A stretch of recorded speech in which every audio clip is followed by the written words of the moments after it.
Hello. क्या है? दिल को धड़कना तुम्ही ने सिखाया, मुझे तेरी चाहत ने पागल बनाया। पागल आदमी तो गीत ना गावेला।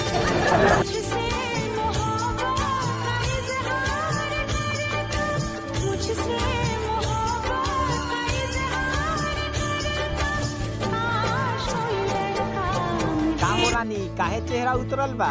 वो मेरे पति को लेकर।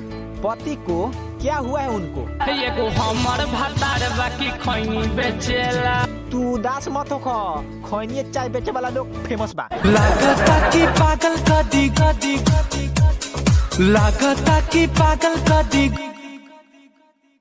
गोरी तो हर प्यार, गोरी तो हर प्यार, गोरी तो का एगो हमार सपोर्ट कर दो।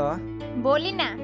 तू अपना छोटा की बहिन से हमार सेट करा दो ना। ये भगवान हमार बहिन ना हमार भाई हो। ये बड़ा निमन लगता। एही रेती कुलिया पतिन जना के रखल बानी। जल्दी बताओ कहाँ रखले बारी? 2 दिन से हमरो बाबू गायब बारन। हमने तो अपनी जान रख दी थी तुम्हारी हथेली पर, और तुमने इसे मेहंदी से बदल दिया। अरे अगर धड़कन ही छीनी थी तो इस पत्थर को दिल क्यों दिया? धोखा दिया है तुमने मुझे।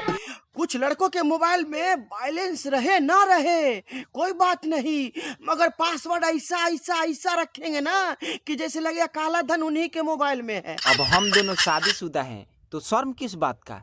क्या तुम किसी से प्यार की हो? हाँ, 9 लड़कों से मैं प्यार की हूँ। का? जिसमें एक सुरेश था, बिल्कुल राम की तरह, और मुझे सीता बोलता था वो। तो तोरा के हम लेके वनी तो हम रावण हो गई नी? चलो नेहवा से मिले। जो खबरदार जी, आज के बाद से नेहवा के नाम धैलीस।